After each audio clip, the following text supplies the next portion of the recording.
Beautiful soul, have you ever wanted to speak to angels? Do you believe angels can support you in your daily life? If this is you, go onto my website, theangelmedium.com, and sign up for our email list. As a gift for signing up, I'm going to send you 31 healing meditations that if you do daily, they're going to help you tap into your angels and your own intuition. Start using these today and you'll start to see changes in 31 days. Now take a deep breath.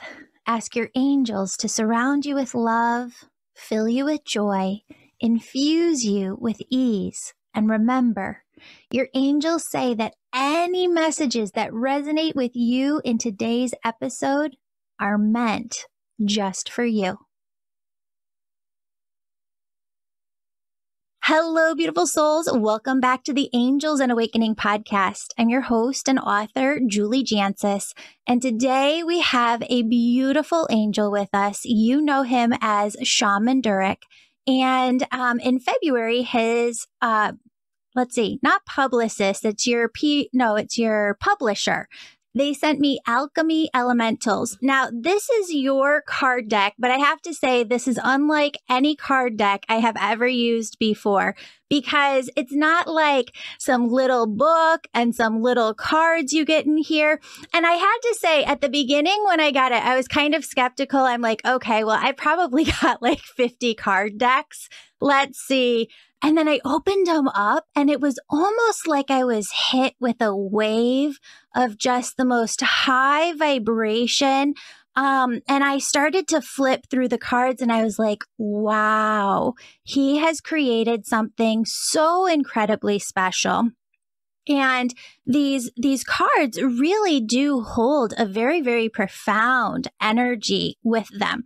So I'm actually hoping that you could do like a little reading with us. And I know that this is probably not the way that you intended them to be used, but my angels have been communicating to me through them as well. So I never see hummingbirds, but I've been seeing them all week long. And they said, go over to Shaman Durek's book. There's one card with a hummingbird on it. That's what we need you to know. So welcome to the show. I'm just taking it all in, I mean, when I did the cards, I channeled the whole thing in one day. And I was living in Turkey, in Istanbul. And I woke up in the morning, I was drinking my Turkish coffee on my balcony, looking at the Bosphorus Sea. And so then all the spirits and the ancestors and the angels came and they were like, you need to create a card deck. And I had no idea how to even begin that. And they're just like, just do what you do, just let us communicate to you. Just get a piece of paper and a pencil. It's going to take all day long. And so I started at 8 o'clock in the morning. I finished at 9 o'clock at night and the whole deck was completely done. This is incredible because I want people to see over here on YouTube, those who are watching, this is not like a little book. This is massive. And you have a ton of information on each one, each card. And what I love about them too, Shaman Durek, is do people call you Shaman or Durek? Yeah, they call me Shaman. Okay. It's meant for now. Like as you pick each card and you read the message for each card, there's a lot of decks where, let me go back. The angels have been saying all year long, everything needs to be redone. Like the old energy realms, the old times, everything was written in the old energy. It all has to be redone. And as I was reading it, I go, oh, this is what they mean. Like this is carrying a completely new vibration. This is completely new messages for now. Absolutely. I mean, everything that I put out there is creating something that's never been done before, because I always feel like we get stuck in this very Groundhog's Day mentality of just constantly cycling through the same stuff, the same things. And for me, I'm all about teaching people to remember how to tap into the spirit world, to bring in new technologies, new understandings of spiritual development, new understandings of wisdom that is coming through to guide us into that fifth dimensional place and into that space.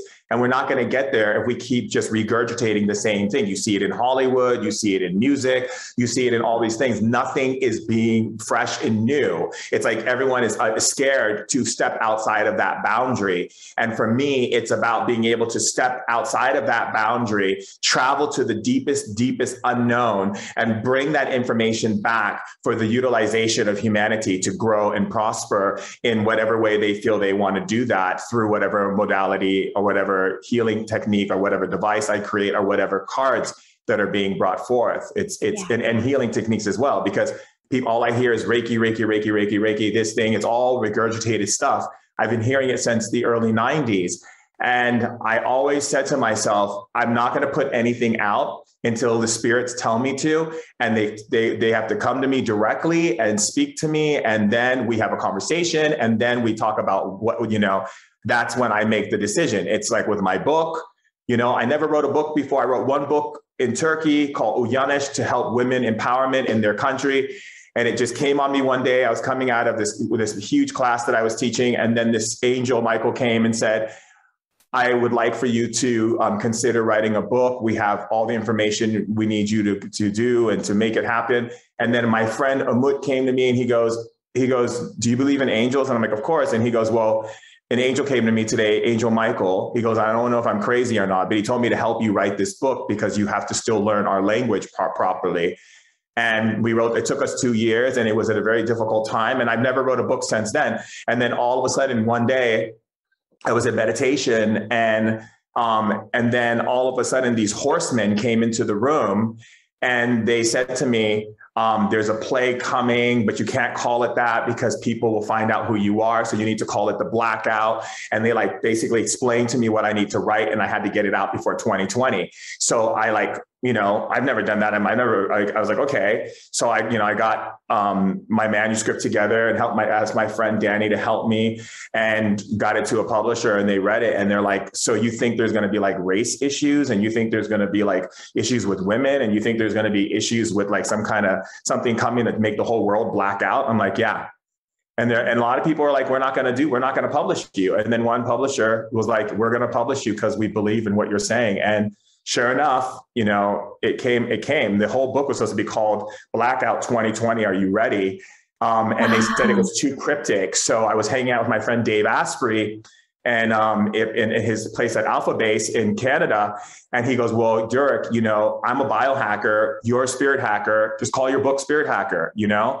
So I called it Spirit Hacking. And so that was the first stage. And so anything I create is all about creating the awakening of getting us out of this very guru, shaman, hype, putting me up on a pedestal, hierarchy nonsense, and realize that we're all colleagues and we're all here to share our knowledge and our information and what we create to support each other, to rise and continue to rise as leaders of this moment and of tomorrow and in the future, And so that's, basically that.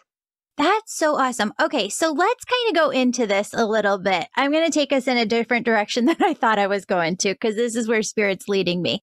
I want to dive into the fact that you had a near-death experience. And I want to first just ask, what was that like? And actually, it's not near-death. The angels just reminded me you passed away and were brought back. That's correct. So, for me, I knew it was going to happen before it happened, because I was told by these beings in Greece, in Delphi, that it was going to happen. But, even when you hear it, sometimes there's that part of your human self that's like, am I making this up? Is this real? But I still told my family, I'm like, yeah, they said I'm going to die and, whatever. And my family, because we come from a long lineage of very spiritual, powerful people, they're like, oh, you're going to have whatever spirit wants you to have, you're going to have. And that's just really where it's going to come from. And so the process of the dying aspect of when I realized I was actually going to die was absolutely frightening and scary, because it was the idea that I'm actually at the door now. And before it was just a thought. And then when I was seeing myself in the hospital, and my body was shutting down, and I only had a short amount of time with a friend, was telling him, don't leave me alone, because I didn't want to die alone. Every single fear came up inside of me. And I remember just screaming I don't want to die, you know? And then this voice kept saying, but you've already put this into motion because it's going to help you understand what's really going on. Because I've always studied world religion. I've studied philosophy. I've traveled to different countries, lived in Israel, lived with religious families. I'm very connected into different cultural understandings of life because I wanted to understand everyone's belief system. So I lived in Muslim countries. I lived in Israel. I've studied Hinduism and Buddhism and went to church and did evangelist work and did all these different things so I can understand why people believe what they believe. But in the back of my head was this one resounding question, which is this idea of God in this form that humans place God in real? And is there a heaven and a hell? And is there this part that is where you make mistakes, you're going to get punished? Like, I needed to know these answers because it's always plagued me since I was a kid. Even though I grew up and studied shamanism, I also studied religion. And it was very strong in my family to be able to have that level of spiritual wisdom, not just in one form, but as many forms as possible. And so when I died, what it gave me was the truth, where there's no single part of my being anymore that doubts what's going to happen to humanity. There's no part of my being that accepts and believes in hell in the way that it was given to me, because I got to ask all the questions when I went to the other side.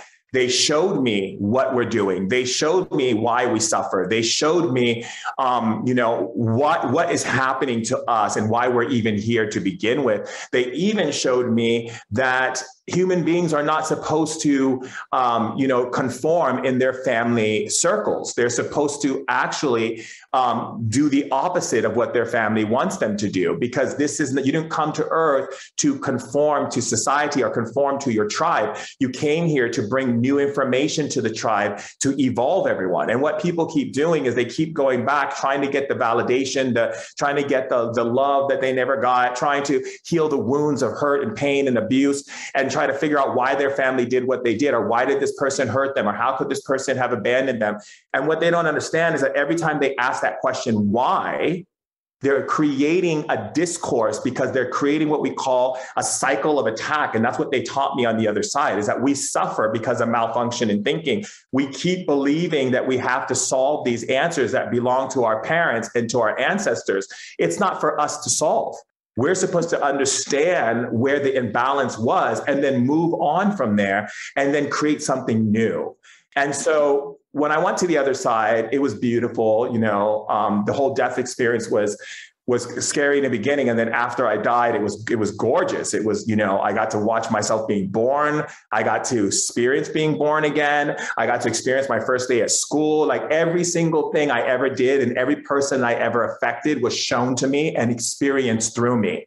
So it was like experiencing it and watching it at the same time, simultaneously, and then going through this beautiful water and coming out of this beautiful beach where it was just like the sand was glistening, the water was hitting the shore, and you can hear the sound of the waves, and these beautiful beings who embraced me and told me, create whatever body you want to have here, and took me around, introduced me, and showed me everyone's vision of heaven is exactly what they get. And it was so beautiful to see my family again and friends that had passed away when I was in school and all these things, and then be given a choice to if I want to come back and if I want my memories erased, or do I want to keep them. And everything was a choice. There was nothing done to me against my will. It was all a question to me. Where would you like to go from here? Do you want to stay here, or would you like to go back? And I made a decision to come back. And they told me, you're going to be in a coma. You're going to be in a wheelchair for a while. You're going to have brain damage. Your whole entire body has shut down. So your body's going to have to go through a lot. And I still wanted to come back. And that's what happened. I was in a wheelchair for 2 years, told I was never going to walk, that I was, paralyzed. I had brain damage. I couldn't pick up a glass. I was people came around the clock taking care of me, washing me, bathing me, feeding me. And I ended up listening to my core, and the spirit spoke to me, and they told me how I needed to get out of that situation. And that's what I did. And then I got out of it. Friend, if the idea of connecting to your angels and changing your life using your very own spiritual gifts sounds amazing and is deeply resonating with you today, I want you to go on my website and check out my angel membership. Registration is open. Sign up today and you'll get access to new course content and events each week and a private community. Members love how everything you need for your spiritual awakening is all in one place. Sign up today. Angel membership, it's incredibly healing. Also, the winner of this month's free reading with me is in the show notes below. Leave a 5-star positive review of my podcast or book, and you could be next month's winner. Lastly, check out the upcoming events page on my website, theangelmedium.com, because we have a lot of upcoming events that I know you're going to be interested in.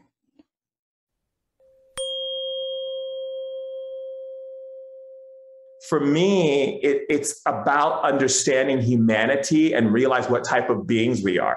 Because a lot of times people, when they think about darkness and all these things, they think, oh, there's darkness, there's evil and all these things. Well, there are spirits who don't want to go to the light because they're afraid they won't be loved for the things that they did when they had a human body. So they stay in a realm called the underworld where they hang out and they need light. So they go to you and tell you their story. And then you think it's you in your head saying these horrible things to yourself. And then they feed off of your light to keep themselves sustained in that realm. And what human beings do is that we project more darkness onto the darkness by using fear and worry and doubt and shame and hate and anger and all of these different things, instead of transmutating every being in the darkness to the light by saying, I love you. Like when a spirit comes in my room, I'm not going into fear. I'm like, why are you here? How can I help you? What can I do? I'm a being of light. I'm a light worker. How can I best support you right now? And then they say, my son died. I was angry. I couldn't find my way to the light. Can you help me? Or sometimes I died a horrible death. I hurt a lot of people. I can't forgive myself. Can you please listen to me and hear my story? And I'm like, absolutely. And then what happens is, the angelic realm is so beautiful because human beings like to create the idea that God and angels and everything is like them. They even paint them to look like them. Okay. They'll even say, oh, Lucifer fell from heaven. I'm like, how's that possible? Angels don't live in duality. There's no separation. They don't understand the idea of overthrowing God. They don't have an overthrowing system. Right? Those are human behaviors that we generated through the dominance and alpha behaviors that we got from sharing our DNA with the animals, right? Because there's this whole survival. So we utilize this idea that if something is not good enough for us, we have to destroy it so that we don't get taken out. So it's this really interesting thing about our species, because when I speak to the darkness told me, well, we actually have a contract with you all, which is to keep you from your power until you can show that you're going to use your power for the good of all kind, and that you're not just going to use it just to blow yourself up or to misuse your power over another human being. And that's not just like a particular you, that's like the collective consciousness. Yes, yeah, exactly. So people don't understand is that we are a species that's still developing out of the dominant factor, out of the need to control, out of the need to take precedence over someone based on something that we feel we have better than each other. And so because we create this hierarchy, we activate all systems of living beings in a hierarchy of slave versus master. And so what happens is there are other beings in other galaxies that know how we operate. That's why they won't interact with us, because we take over whatever it is that we feel we need to conquer. We conquer things instead of integrate with them. We take over them instead of say, hey, let's find some way to come together and share our ideas and our points of view to live in harmony with each other. So we're still developing out of that animal behavior, and coming into a more spiritual defined behavior that is operating in love, acceptance, awareness, compassion, kindness, generosity, and so forth. So angels are living in the ideas of those but those ideas. So like, if you think of love, that's an angel. There's an angel of love. If you think of health and freedom, there's an angel called freedom. There's an angel called health. Now, the angels that we created in the Saint Michael and Raphael and Uriel, those are also angels as well. But there's different types of angels, and they all serve for the benefit of us as humanity being able to come out of that aggressive behavior and learn how to create harmony and balance and synergy from the most highest level and highest perspective that we can create as human beings, raising our intelligence. Yeah, I love that. Okay, couple of different things. They won't leave this alone, but they said that when you were on the other side, had passed and you were conscious on the other side, you had an interaction with your grandmother. Can you talk to us about that? Because I've never heard you talk to us about this, but Spirit said that you have to bring it through here. Yeah, so my grandmother was the one who connected with me when I died. Like when I first died, she was standing there in the room with me. And so when I went to the other side, she was one of the people who helped me to understand why these things had to transgress the way they did, and why what is exactly the things that I can and support humanity in, and based on who I am. That's when I found out that I was an angel in heaven named Angel Turiel, that I was an angel that guides people back to their power or who they really are at the core level. There's this part of her that was explaining to me what my role is if I choose it, if I want to continue it. And it's not to stay in victim or be a victim or any of these things. It's to be able to transcend the most painful, most hurtful, vile, disgusting, horrible things that humans have not chosen to love in themselves and love into the light. Because people on our planet, we condemn, we crucify, and we separate from anything that seems dark. And so what it does is it gives darkness more power. So she said that if I choose, I have a capacity for love that goes beyond the darkness. So for me, it is being able to teach people how to transcend that energy back into love, back into joy, back into healing, and so forth and so on. Right. And so my path is going to be, if I come back, it's still going to be a lot of pain, but it's how I choose to perceive that pain versus, allow it to take over me. Yeah. So talk people through this, because you and I know how to do shadow work, how to go within and find that. But when people feel fear, a lot of times they don't know how to do that work for themselves. So what is your process, or what would you tell them is the process to work through that once they're aware, or maybe if they're not even aware of that fear within them? So the first thing I do is remove the word work, because the word work has a connotation of slavery on our planet. Okay. Right. And so the moment we think work, our subconscious mind prepares itself for work. And any part of our being that is seeking liberation and freedom in this embodiment is going to be resistant to it.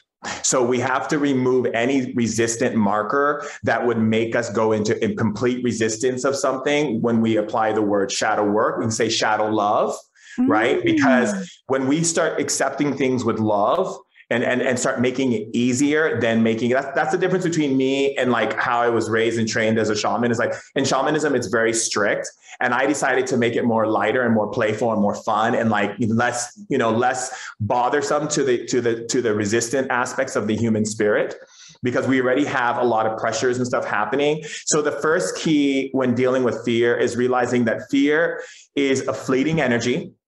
It cannot stay unless you put a story. So if fear is present and you add a story to it, it anchors fear into this reality. Fear is just an energy that moves, right? Because it has a void, which needs light. It needs love. It needs wisdom. But when fear has no wisdom, then it cannot, and you put a story around it, then it cannot disperse. It stays anchored and it anchors itself in. It's like you're giving power to, it's kind of like a ship sailing and you're adding an anchor to it by adding a story with it. So let's say, for instance, fear comes up like, I'm not going to have enough money. Okay. Let's just use that simple one. All of a sudden people start thinking about when they didn't have money or all the things that could happen to them if they don't have money. Like, I can't pay my bills. I can't do this. I can't do it. The story's getting bigger and bigger and bigger, causing a very heavy anchor. And now fear is taking over because it's being anchored into this reality. Fear does not come from our reality. It moves into our reality because we feel it. And because we don't have emotional intelligence developed at its high sensitive level, that means that human beings are still learning about frequency through music, through words, through sound, through vibration. We still don't understand the dismantlings of both the energy, both in matter form and the energy that's in visible form, and how these two energies connect on an alchemy level. So when you think about fear, think of fear as an energy that's invisible. Mm-hmm. You give it a story, it becomes tangible and anchored into this reality. And now you're feeling it. Every part of your being, your cells are feeling it. Everything is feeling it because now it's anchored in this dimension. Right. Fear is just an energy that moves from one dimension to the next, and it's seeking love, it's seeking wisdom. But if we don't put love and wisdom into it, then our mind will create a story, and therefore it becomes real. So when the energy of the fear is still outside of you, and it's just a thought or an energy that you're feeling, giving that fear love instead of anchoring a story into it allows it to kind of release. You can give it that way, or you can do it the old way that we did in ancient times, which is, let's pull up something think of something that's you have fear around. Tell me when you have it. Let me think about this. Could be anything. Okay, I got it. Okay. Now say, download wisdom into my being at 50,000. Download wisdom into my being at 50,000. Or better yet, download wisdom into fear at 50,000. Download wisdom into fear at 50,000. And then tell me what happens. See if the fear is still there. Total shift within the body. Exactly. Because wisdom disperses fear. Love disperses fear. But wisdom is a combination of two energies. It's a combination of light and a combination of intellect, which is a part of how light transfers into the physical realm. So everything you are experiencing in the physical realm is coming from light and then into intellect and then into you understanding it. So if fear is just an energy that needs an anchor and you download wisdom into it, it disperses the fear immediately because the fear has no anchor, and wisdom brings the light that the fear requires and it disperses it. So I've worked with a lot of kids and a lot of people who have immense amount of fear, teaching them the act of downloading wisdom into their fear, and the fear goes away immediately. That's awesome. I love that because you're right. That's what it was. It was like a scattering of energy. Mm-hmm. It has no hold. The moment you don't tell a story, then the fear and you bring wisdom into it. The fear has no anchor and it has no more reason to access into this realm. Okay. So let me ask you this, because I see myself as almost kind of a bridge between people who probably went to church when they were younger, but no longer resonate with the dogma, just believe in the love, and yet still want a spiritual home base, right? So they come to the podcast. I do a lot of work with them. And we can say things in different ways. And so I want to kind of destigmify shamanism for people, because I think that people can hear that word or hear darkness or hear, underworld. We see like the egoic mind maybe just a little bit differently, but that's okay. We can say things in different ways because Spirit is bringing us wisdom as teachers to talk to the folks that we're meant to help here. So kind of talk a little bit about shamanism and demystify that a little bit for folks. Absolutely. So think of it from the Bible in the story of Moshe, who was Moses. Okay. He was a shaman. So Moses was a shaman. He studied under Jethro, who was the Midian king of the Midian tribe. The Midian tribe is a tribe of shamans that learn how to connect with nature and spirit at the same time. And they also take care of, like, goats and sheep and things of this nature, very much like the tribes in Kenya to this day, right? So the Midian people, they train you in a certain level of awareness of energy and physical. And so that's why he was able to see the burning bush, because he had that training. And that's how he was able to hear the word of God say, free the people from Egypt. Okay. So shamans are raised to see God through nature. So we know that God exists, and we know what God is like by looking at a tree, a flower, an ocean, a river, the sky, the moon, the air, your eyes, your ears, the fact that you exist. We know that no creator could ever think in any way to destroy, destruct, or annihilate anything, and that we're the ones who do that ourselves by our malfunction in thinking. So in shamanism, we honor the elements. We honor the first element, which is earth, which is your body. We honor the second element, which is water, which is the feminine. We honor the third element, which is fire, which is the masculine, which is the mind. And we honor the fourth element, which is air, which is spirit. So all things spiritual in the ancient language of spirituality, a spiritual, comes from the breath, spirit, right? Life. As we say in the Kabbalah, you have the first letter of the alphabet, which is the Aleph. You don't say the word Aleph, you say right? Because it's the breath, it's the first, it's the creation. It's like, and then there was life, and God breathed in life, and this is the breath. And so in shamanism, we honor that. We honor the life that lives in all things at all times. And we know that creation does not interfere in human discord, because creation cannot step out of being a creator. So creation just creates, and gives everything it creates the ability to grow and evolve. And we have what is called free will. And most people, when they read it in the Bible, when it says you have free will, they think free will means you can go get an ice cream cone or go to a movie. That's not what free will means. Free will means that as you speak it, as above, so below, your words are just as strong as the word of God, meaning that your words are calling energies in based on what you say. So if I say life is difficult, a spirit that exists that makes life difficult will now come and serve me. If I say life is getting easier and easier every day, a spirit comes and all of a sudden starts making life easier and easier for me every day. So my words are literally coming into manifestation. So this is where God comes in, and God's like, I cannot interfere, because every human being has a different thought about what they think is right and wrong. And if I choose one, then I'm getting rid of all the rest. And that means that this one is the right one. And that means the whole universe would cease to exist, because free will would no longer be. So the whole idea of knock and the door shall open, ask and you shall receive, which is in the Bible, is true. What you ask for, you will receive. Even if it's something that's not benefiting you, God gives it to you, because God loves you so much that God wants you to learn how to be a creator, a child of God that sits on the throne of God with God, right? Where you actually learn that you're creating and destroying every time you think and open your mouth.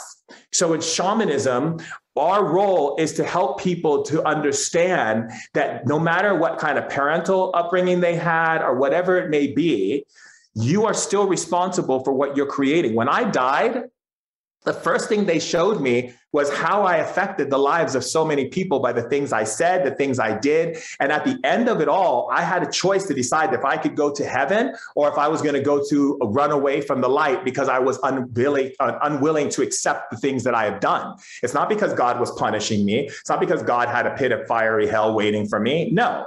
And here's the fascinating thing that we shamans all think. If I ask a parent, if your kid did this, and this, no matter how bad they got, would you ever throw them into a pit of fire? And they say no.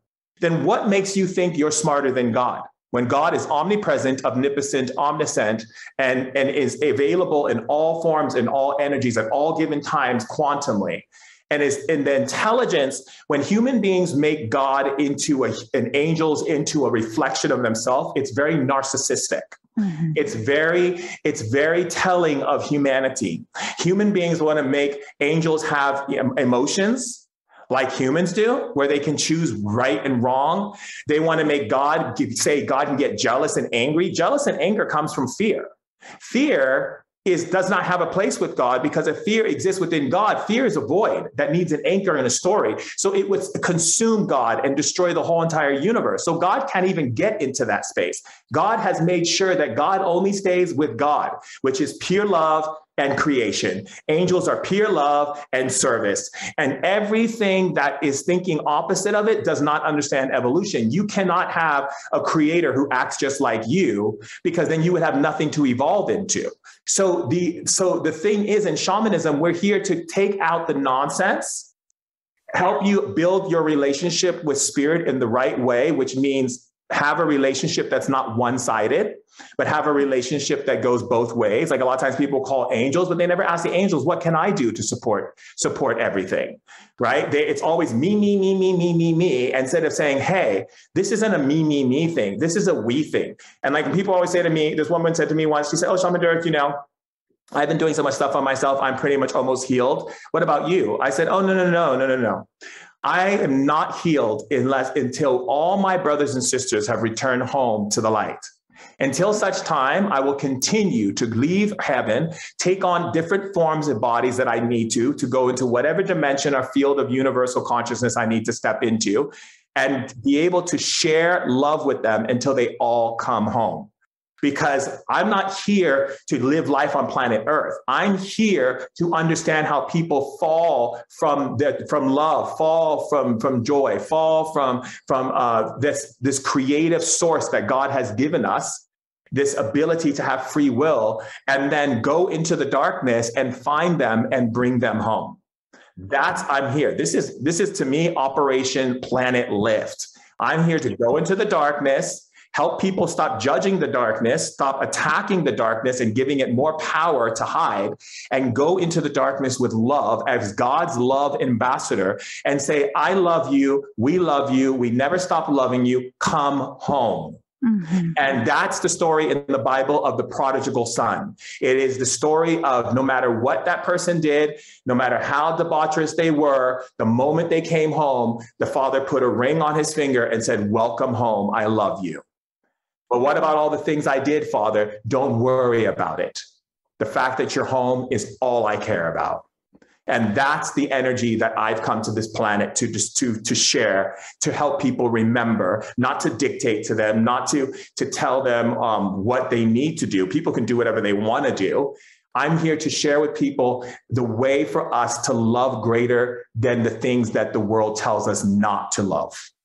That's all amazing. And it's all angelic energy, because that's what the angels are trying to do too. And so tell us again, what was your angel name? Turiel. Angel Turiel. It's very seraphim energy from the seraphim order. And the seraphim say that they came back in more recently, within time standards, to really help everything that you just said, bring everybody into this new consciousness to help us step forward. I think there's some different ideas and theories out there about how long this is going to take. I want to kind of see two things. What is your perspective on where are we going to end up? And how long is that going to take? It's not going to happen in my lifetime, I've been told, but it will start to get better. The difficulty we have on our planet is that we are still operating out of our domesticated abuse that we went through growing up as children. So a lot of times people say, well, I didn't have abuse growing up as a kid. Everyone had abuse growing up as a kid. It just may come in different forms. But the core abuse that we got was that we didn't have what is called dual adaptation. Dual adaptation means that you are welcome to Earth. No one is telling you what to do. They're saying, do all these different things, and whatever you feel most inspired by, we will support you and love you through. If your parents do things that are out of sorts, you can say to your parents, I feel like there's things that you're doing that I feel like could be improved because it's affecting me like this. This is dual adaptation. It means that it's a collective surgence of energy being developed through the awareness of everyone being supportive of each other's evolution. In our world, we manipulated that. The way it used to be in ancient times was it was dual adaptation, where kids could share their wisdom with their parents and they would learn from their children as well. As we say in shamanism, just because you're older doesn't mean you're an elder. So the understanding is that most children are not given the respect or the understanding that they represent a level of intelligence that the planet is seeking, because we try to mold them into what we think they should be based on our life circumstances. This causes a defect in human evolution. And therefore, we build from what we call a singular adaptation, which means what? It means that one person is the dictator, or the parents or the guardians or the ones who are older, tell the kids what they want, what they should think, what they should believe, what is right, what is wrong, as according to their ups and downs in their lives, and then try to mint it and imprint it into their being, and then punish them accordingly or ground them accordingly until they accept this level of abuse. And this abuse takes away their free will. It takes away their ability to make choices that govern their true signature, because no one has the right to tell a human being why they're here. God has already put those codes in them from the moment they were first, brought into conception. So again, what the parents aren't realizing is that that person has come into that family to help them. And when the parents try to domesticate them like an animal, that's when you see all kinds of health problems, mental decline in children, all kinds of issues that instill children who are dysfunctional, children who are rambunctious, children who create all kinds of delinquencies and different things that they get into as teenagers, because they're being controlled from their true blueprint. And this is the biggest reasons why we have health problems on the planet, why people are having difficulty in relationships, because they choose based on making someone happy. They don't choose based on their own signature. So instead of saying, I'm going to go to college and study this, this, and this, they usually study what their parents would be happy with them studying. They usually date someone based on that person liking them instead of them actually realizing how that person makes them feel. We're not a society of people who have matured in our emotional intelligence because we've been robbed of our emotional intelligence through abusive domestication. We have been treated like animals. We've been punished like animals until we follow the rules that each family section creates for that child. This is why human beings have not progressed in the way that they could. This is reason why you have abuse in women from men, and imbalance in society and culture and race and all these different things, because no one is getting them saying, hey, welcome to planet Earth. We're so happy that you chose us as parents and you chose to come. And we're going to do everything we can to support why God brought you here. And we would, whatever that is, we'll support it without question, even if we don't understand it. We love you unconditionally. And we are here, and we're not here to judge you. We're here to help you to understand things, as well as you're here to help us to understand things. Welcome. That's incredible. Yes. All right. One more question, then I'll let you roll here. But Spirit is saying that I have to ask you this. We confuse a lot of the terminology, right? I think as a layperson who's maybe not experienced in our world of using these terms every day, and what I love that you use the term spirit hacking. What Spirit talks about all the time in the angels is that our spirit is different from our soul. Our spirit is different from our body. Our spirit is what guides us to our joy, what guides us to our most authentic self, what guides us to really be living on our soul's path. And they said right now, if you're feeling kind of like this tingly energy, it's an aha moment for you. You have to really put focus and attention on your spirit. And a lot of people's spirits are very weak right now because they don't place that attention on there and they're not listening to themselves and they're not following that voice within their hearts. What's the easiest way that you can say to kind of return them to their own spirit? So in shamanism, we have what are called the 4 gateways, right? The 4 gateways. First gateway is your body. Second gateway, which is the most important gateway next to your spirit, is the emotions, which is the feminine. The biggest problem with humanity and why people go into depression and sadness and so forth is because they let the masculine take over their feminine. So let me give you an example of what that looks like. Let's say, for instance, you get up in the morning and the first thing you do is you go and check your mail, or you go and do some like morning routine or any of these types of things, which means you're completely denying the feminine. You may think because I'm doing spiritual things first thing in the morning that I'm really connecting to my spirit. Your feminine energy is the one that communicates to spirit. Your masculine energy is what holds space for you to be able to step into that space of higher intelligence with your feminine. So think of it when you get up in the morning and you don't go to yourself and say, "Good morning, sweetheart. How did you sleep?" By communicating like that, the nurturing qualities. Why do people have alcoholism? Because they're letting their masculine override their feminine. The masculine wants to drink because it's overloaded by the burdens of stresses of life, and it's the only way it can get its power back because it's the one thing it gets to make a decision on. When that happens, the feminine is supposed to step in and say, "I understand that you have insecurity. I understand that you are afraid right now. I understand these things and I love you. Let's go do this instead." But because people don't allow their feminine wisdom to come through, right? Because they have demoted the feminine so much, which means they also demote nature because that's nature and feminine are connected to each other. The mind and spirit are connected to each other. So the spirit is always wanting to communicate to the mind, "Hey, what you're doing right now is destroying you by the way you're talking to yourself. Every time you put yourself down, you're putting God down. Every time you put yourself down, you're creating destruction in this world. Every time people say, oh my God, how come we have hurricanes? How come we have all these destructive things happening on our planet? Do you know how many people walk around daily complaining in their minds, being unhappy, and they think that energy doesn't spew out of their body into nature and into their other people around them? You see, the feminine energy is there to course correct you back into what it means to be in alignment with spirit. So if you are not connecting to your feminine nature, then you are not connecting into spirit, because you can't be masculine and override feminine and think spirit is going to connect with you, because the masculine is all about the mind. It's all about problem solving, diagnosing, putting prescriptions on you. You'll always know when a man is in his masculine when he starts telling you how to fix something.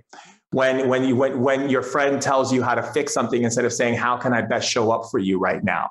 How I can best show up for you right now is feminine. Fixing it like this or diagnosing you, that's masculine. But that's masculine without feminine. If feminine and masculine operate, then you have what is called a divine marriage within you. And then that, what people call the energy of allowing, like what in Christianity, it would be the Holy Spirit.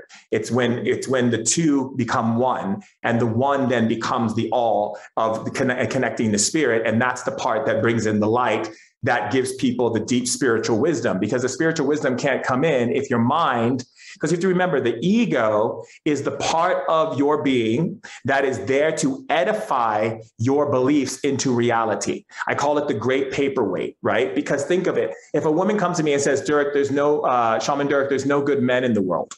Oh, so I basically know that the ego sitting there going, okay, got it. No good men in the world. I'll send you all the horrible men. Anything else? Life is so much pain. I dealt with so much pain in my childhood. I don't feel like I'm ever going to get ahead. Got it. I will make sure that every obstacle gets in your way so you don't get ahead. Anything else? That's all the ego does. The ego just takes your narrative and sets up the characters, the events, the situations, and makes it real for you. So you believe in the world you're living. Because if you don't believe in the world you're living, you'll leave this body. So this is the way that we've been able to anchor ourselves on this planet, is by having an ego. And then when someone battles you because you give them new information and they get all huffy puffy and triggered, that's because their ego also plays as a lawyer. The ego goes, well, that's not the belief that they believe, and that's not the world they believe in. So I'm going to do everything I can to fight you and make you go away. So when people argue with you, they're only arguing with you because they feel threatened by you. People don't need to argue if they feel harmonious with you, meaning you can believe whatever you want. Like when me and my girlfriend have situations, I just simply say, honey, you know what? There's things you're saying that I may not know of, so let me look into it. And she's like, babe, there's things you're saying that I don't know, so let me look into it. There's no need to argue. If we're arguing, it's because someone wants to be right because the other one feels threatened. Someone feels threatened and someone wants to win the fight so that their world stays intact. That means you're not open and you're not willing to evolve. Evolution comes from the partnering of other people in your life. This is what we see in shamanism. So in shamanism, we say shamanism is about communication and it's about relationship. It's a relationship with nature, relationship with your ancestors, relationship with the food you eat, relationship with how you talk to yourself. How do you nurture yourself? Do you give things to yourself, or do you do things to people please people and then feel miserable about it later, or beat up on yourself for not honoring yourself? These are all reasons why there's drug addictions, shopping addictions, sex addictions. I mean, you name it, because human beings operating against themselves over and over and over to the point where they feel like everything is bombarding them. So they go and look for things to escape into. So again, we understand that spirituality, the spirit, like I'll show you a very simple task. Say spirits of the light. And you'll better yet say angels, because that's what you're connected to. Say angels. Perfect. Angels of the light. Tell me something beautiful about myself. Tell me something beautiful about myself. You want me to share? What did they say? Your spirit is right on track. Say, thank you, I heard you. Thank you, I heard you. Tell me something else beautiful about myself. Tell me something else beautiful about myself. Everything that I want is coming into manifestation, is going to happen in this lifetime. Good. Say, thank you, I heard you. Thank you, I heard you. Now say, angels, can I talk to you anytime? Angels, can I talk to you anytime? Yes, of course. Mm-hmm. Now say, angels, can we run some tests? Angels, can we run some tests? Yes, of course. Can you create warmth in my body? Can you create warmth within my body? Oh my God, I felt it instantly. Mm-hmm. Can you bring ice into my body? Can you bring ice into my body? Felt it instantly. Angels, can you ground me into my body and make this room filled with laughing energy? Angels, can you ground me into my body and fill this room with laughing energy? Yes. Yes. It's like a comedy show. Mm-hmm. So the reason why that's able to happen is because you're willing to start off with your communication with the angels from a place of love, not from a place of testing them to see if they're real. Mm-hmm. Spirits think most human beings operate from a place of needing to prove things to themselves, which is coming from fear. They're not really about building a real relationship. They're about, let's see if this works kind of thing, right? So when I do things with people and show them how to access their abilities, I show them how to access it easily and simply just by the fact that you're operating in a field of love. Yeah, I love it. Shaman Durek, you're amazing. I love talking to you. I love your energy. You're just such a powerful force in this realm that we're in together right here, right now. You have a podcast yourself. You have, your books that we're going to all link to, Spirit Hacking. Have you heard about the Spirit Optimizer? Oh, no, but I saw you online and I wasn't able to watch your live. Tell everybody about this. Okay, so the Spirit Optimizer, this is the new one that's coming out this week. But basically, I was living in Greece. And for years and years and years, I would meet a lot of Catholic people and different friends and stuff like that. And they're like, oh, you walk with Mother Mary. And I was like, oh, thank you. That's very kind of you. One night I'm in Greece in my place in Santorini, and I get a vision of Mother Mary standing in front of me and saying, when you hear a message from friends to come see me, you need to come see me. So I was like, okay. 2 days later, I get a phone call from my friends in Turkey, and they're like, you need to come back to Turkey. We're all going on a trip to Ephesus. This is where Mother Mary spent her last days. And we should take a pilgrimage up to the mountain where she last was, where she spent her last days. So I took a ferry boat back to Turkey from Greece, and I went to Ephesus, and I went on that big trek with people going up with wheelchairs and crutches. And people, when she died, this water came from the mountain and people drink it and they hang their crutches and stuff on these ropes.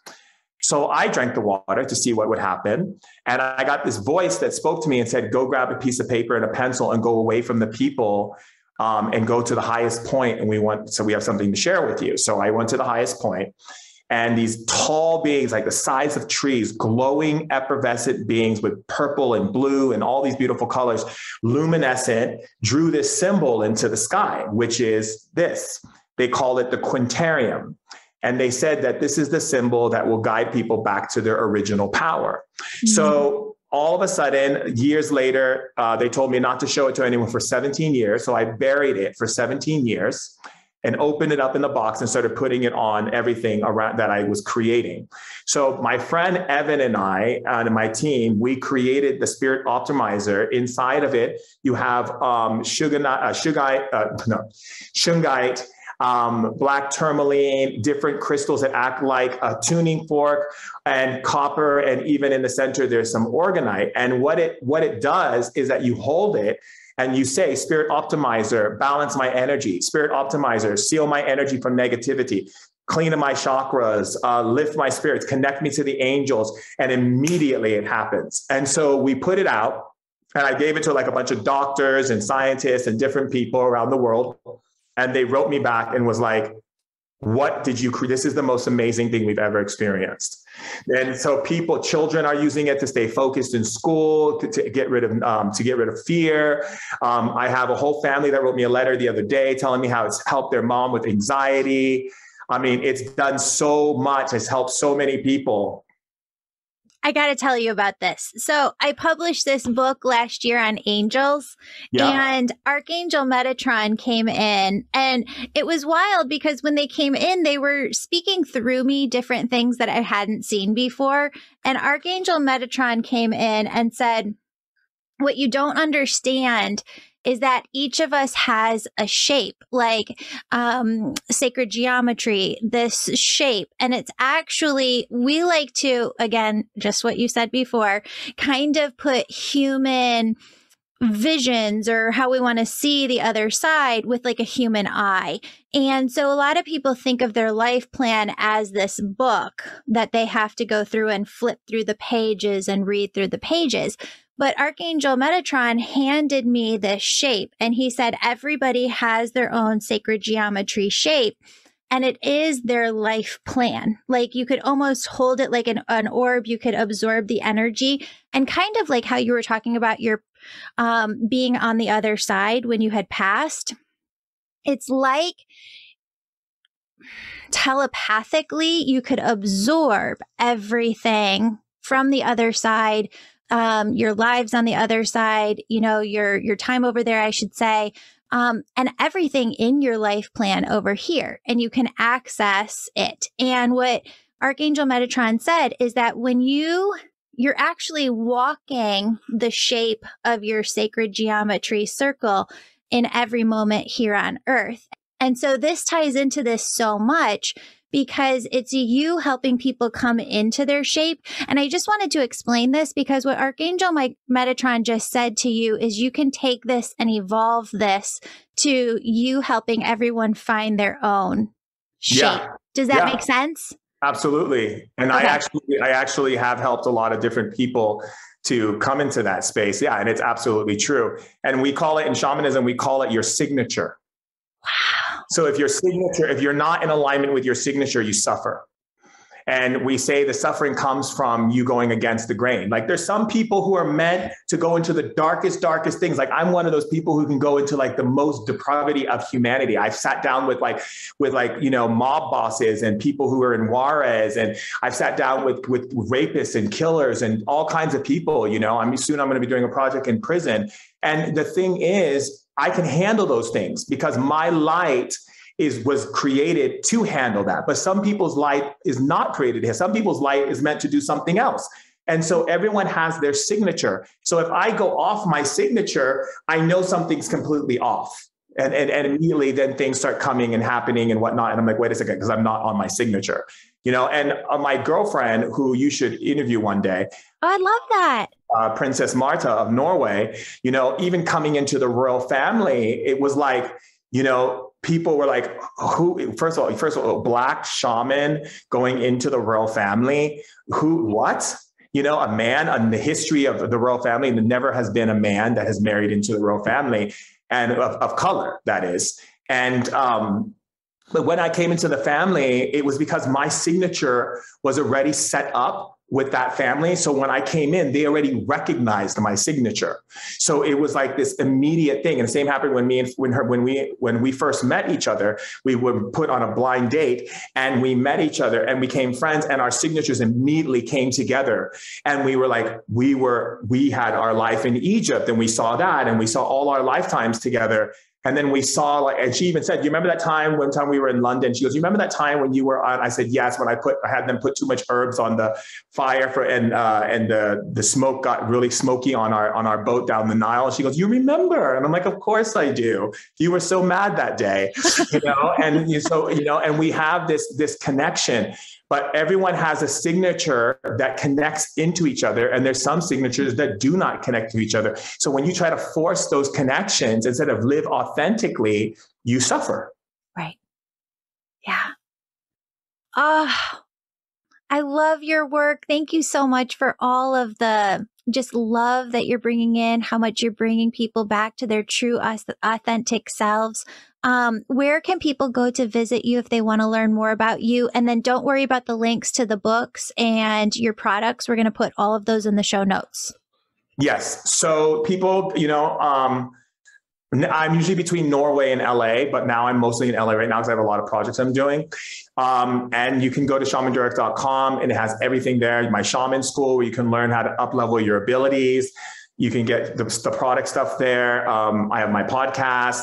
I do lives every day on Instagram to do personal healings on Instagram, so people can come and experience and see that for themselves. Me do like live healings. So yeah,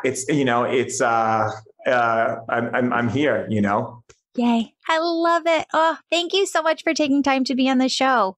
It's a pleasure. Thank you for thinking of me and having me on your show. Absolutely. Beautiful soul, thank you so much for joining me today. My name's Julie. You know I'm all about connecting you with messages from your angels and loved ones on the other side. If you've been listening today and you're super excited and just have to know which angels are sitting around you now, who's connecting with you, and how they're supporting you, go to theangelmedium.com. Register for a virtual session. You can do a reading with me or a member on my team. We're all incredible. We all talk to angels daily, and we can help you in making sure that your angels are doing the best they can to support you and guiding you to the life you want to live. Virtual sessions, they're only offered on my website, never, never, never offered on social media, only offered on theangelmedium.com. Sign up today. And if you're the person who's really excited, you're ready to go all in developing your unique spiritual gifts, growing your intuition, starting your own healing business, you can sign up for my Angel Reiki School to become a certified angel messenger. That's for the healers among us who feel called to grow their intuition to the max and serve humanity with their gifts. You'll learn energy healing, mediumship, how to deliver angel messages, and business mastery skills. That's the Angel Reiki School. You can find more information on theangelmedium.com or DM me over on Instagram at Angel Podcast with any questions you have. Friends, before you go, connect with your angels by placing your hand on your heart, taking a deep breath.